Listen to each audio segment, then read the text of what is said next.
মাত্র অল্প সময়ের মধ্যে এইখানকার সম্পূর্ণ স্যুপটাই একেবারে শেষ হয়ে যায়। আর এই স্যুপটা খাওয়ার জন্য মানুষের মাঝে আমি যে পরিমাণ চাহিদা দেখেছি, আমি 100% শিওরলি বলতে পারি এটা রাজশাহী সোনাদিঘির মোড়ের একমাত্র জনপ্রিয় এবং ভাইরাল একটা স্যুপ। আমি পার্সোনালি ট্রাই করার পর আমি সিরিয়াসলি বলছি, আমি নিজেই এটার ফ্যান হয়ে যাই। আমি 100% শিওর, আমি ভাই মাত্র একবার মুখে নিয়েছি, আমি 100% শিওর এই স্যুপটা আপনি যদি খান আপনাকে অবশ্যই এই স্যুপটার নাম করতেই হবে। আর সবচেয়ে মজার বিষয়টা কি জানেন, এই স্যুপটার দাম পড়বে শুধুমাত্র 30 টাকা। যেহেতু সোনাদিঘির মোড়ে সবসময়তে স্টুডেন্টদের একটা ভিড় থাকে, তো সেখানে কিন্তু বিকালের নাস্তায় এই খাবারটি কিন্তু খুবই চমৎকার একটি খাবার। আমাদের বাজার এলাকায় এই একটাই থাই স্যুপের দোকান, এছাড়া আশপাশে কোনো আর থাই স্যুপ নাই। আপনার সোনাদিঘি মোড় 0 পয়েন্ট সাহেব বাজার এলাকায় একমাত্র ঘোষপাড়া মোড়ে আছে। আমাদের খাবারগুলো একেবারে বাসায় বানানো হয়, স্টুডেন্টদের জন্য একদম বাজেট ফ্রেন্ডলি।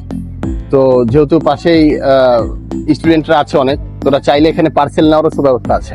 তো বুঝতেই পারছেন যে স্টুডেন্টের কথা মাথায় রেখে এখানে খুবই কম টাকার মধ্যে ভালো পরিমাণে খাবার কিন্তু রাখা হয়েছে। এখানে থাই স্যুপের পাশাপাশি আপনি আরো পেয়ে যাবেন হালিম, যেটার দাম পড়বে আপনার 50 টাকা প্লেটার, এবং এর সাথে রয়েছে সেদ্ধ করা বুট, যেটার দাম পড়বে 20 টাকা প্লেটার। যেহেতু অনেক কম টাকার মধ্যে ভালো পরিমাণে খাবার পাওয়া, তার সাথে আমি ট্রাই করার জন্য 3টাই নিয়েছিলাম। থাই স্যুপের কথা তো ফার্স্টেই বলেছি, তাই সেটা নিয়ে আর কিছু বলছি না। আমি এরপর ট্রাই করি 50 টাকার হালিম। হালিমটাও কিন্তু দাম অনুযায়ী ছিল যথেষ্ট কোয়ালিটিফুল। এখানে কিন্তু আপনি বেশ কয়েক টুকরো মাংস পেয়ে যাবেন এবং এর স্বাদটাও কিন্তু অসাধারণ। এরপর ট্রাই করি 20 টাকার বুটের প্লেটারটি। অনেকে হয়তো এটাকে ছোলাও বলতে পারেন। আসলে যেটাই বলেন না কেন, দাম অনুযায়ী সবগুলো খাবারই কিন্তু একদম পারফেক্ট। আর পুষ্টিগত দিক থেকে যদি বলি, তাহলে আপনারা সবাই জানেন এই 3টা খাবারই আমাদের শরীরের জন্য কতটা উপকারী। তো আজকে এ পর্যন্তই। আর এইটার এক্সাক্ট লোকেশনটা হচ্ছে আমাদের রাজশাহী সোনাদিঘির মোড়ে যে মসজিদটা আছে, একদম মসজিদের সামনে এই আল বারাকা এই ছোট্ট ফুডকার্টটিতে আপনি এই সবগুলো খাবার পেয়ে যাবেন। আর এই ফুডকার্টটি খোলা থাকে বিকেল থেকে রাত্রি পর্যন্ত।